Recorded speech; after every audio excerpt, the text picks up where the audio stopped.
Hello everyone, welcome to the session on Zoom Important Recommended Settings. I am Tarun Goswami and I've compiled this for free public use.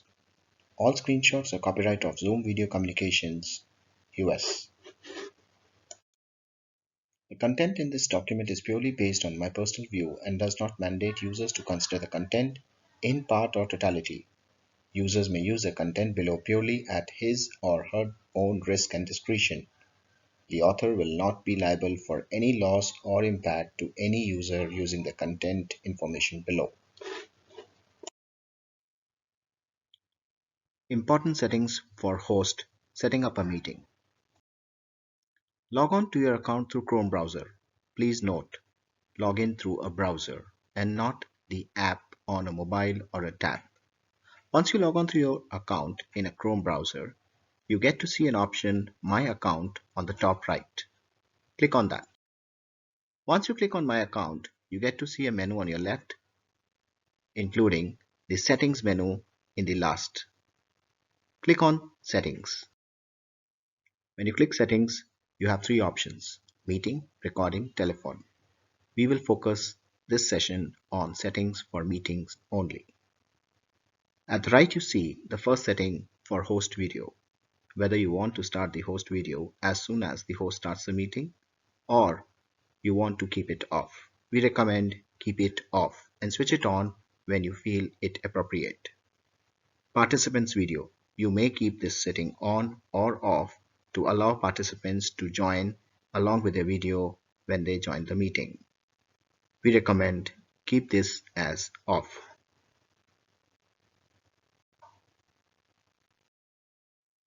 The next important setting is whether you want to allow the participants to join before the host starts the meeting.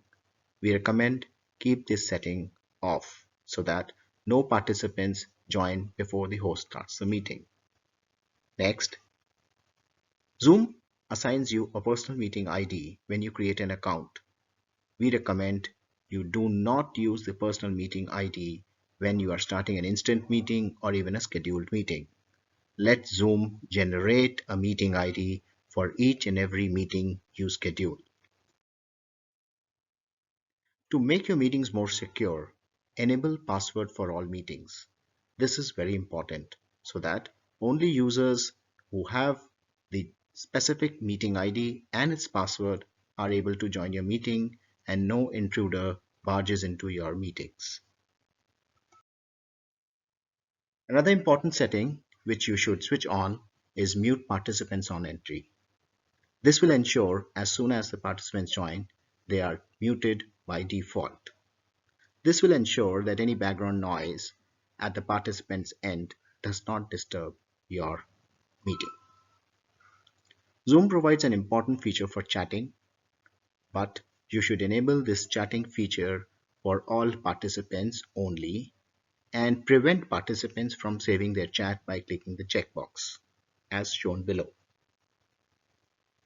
Please note, we do not want the participants to chat among each other. Whenever they do any chat, that should be visible to everyone. This will enable the users to use the chat feature judiciously. As we said, private chats, keep them off so that no one should be doing one-to-one chat as part of the meeting. You may also disable auto saving of chats so that no one should be able to save the chats which have been done during the meeting discussion. You should also disable file transfer via chat. This is to ensure that no unwanted files, which could be executables, which could be files which could harm your computer or the participant's computer through viruses or any other trojans. Keep this setting off. Another important feature of the Zoom video meetings is screen sharing. This is to share a PDF, a Word document, or a PowerPoint presentation to all the participants while you are conducting a session.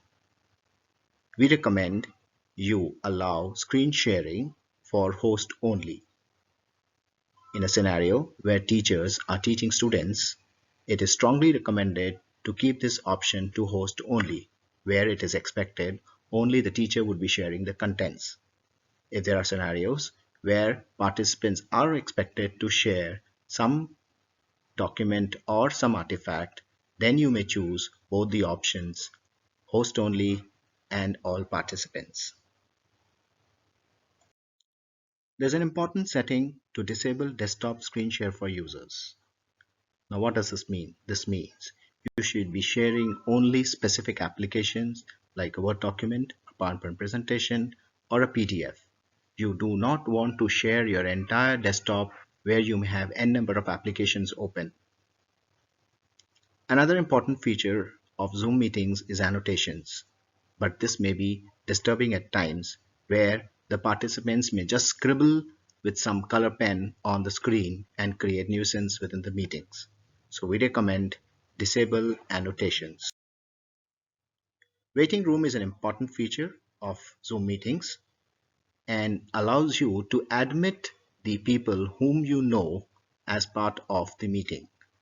So whenever a user joins, he first goes into a waiting room where the host, on identifying the right participant, can admit one or multiple participants at the same time. We recommend keep the waiting room on. Now we'll walk you through few steps for scheduling a meeting. You click on schedule a meeting in your account. While scheduling a meeting, after you have entered the title of the meeting, the date, duration, and other standard settings, Zoom prompts you to choose a meeting ID. Either you can use your personal meeting ID or you can ask Zoom to generate the meeting ID automatically. We strongly recommend to use the generate automatically option so that you get a automatically generated meeting ID for each and every meeting, and this will be different for each meeting. We also recommend you to use password for all your meetings. You can specify your own password or accept the password which has been generated by Zoom. Once you save, on the next page, you get to see a link for copy the invitation. This link provides you the entire invitation. So once you click on this link, the entire invitation is copied to your clipboard and you can paste it to a notepad, you can paste it to your WhatsApp and share the invitation to all the participants. I've also collated some frequently asked questions for Zoom meetings. Let's look at them one by one. One of the participants scribbled while I was presenting. This is quite irritating. To avoid such scenarios, you should disable annotations for the participants as shown below. Suddenly someone started sharing an irrelevant video. To avoid such scenarios, please ensure you allow screen sharing for host only. All participants keep chatting one-to-one while the meeting is on. To take care of this, please disable private chats. Chatting should be allowed so that everyone could see every message on the chat, which could be beneficial for all. When meeting starts, I start hearing all sort of background noises. To avoid this, please ensure you set up the following configuration. Mute all participants on entry. Should I use my personal meeting ID for scheduling meetings? No. You must always use system generated meeting IDs for each and every meeting you schedule so that it becomes difficult for anyone who is not invited to barge into your meeting. Should I set password for my meetings? Yes, you must set a password for all your meetings. This will ensure only those invited with meeting credentials only attend your meetings. Why should I disable file transfer? You must disable file transfer as this may avoid intentional or unintentional file transfers between participants. The files may be infected with viruses or may contain unwanted content. Should I enable waiting room? Yes, you must enable waiting room as this would enable you as a host to admit only known participants into the meeting. Anyone you see who is not recognizable, you may choose to let him be the waiting room. Should I lock the meeting room after all participants are in? Yes, it's a good practice to lock the meeting room when all participants are in. This will enable no one joins when the meeting is in progress and avoid disturbance to all. Note: if participants' connections are not stable, they may get dropped and need to join, so choose this setting as per your needs. To do this, please note at the bottom of the participants window, you see three dots.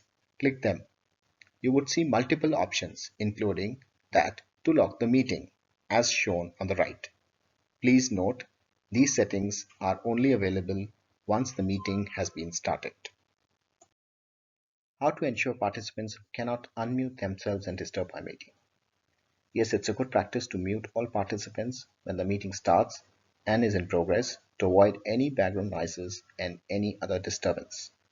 In the participant list window, there is an option Mute All as shown below. Once you click it, there is a pop-up window to confirm, along with an option Allow participants to unmute themselves. Unselect this option. This gives a control to the host to unmute a particular participant whenever he wants. He may go to the participant list, select a specific participant, and click on Unmute to allow that participant to speak.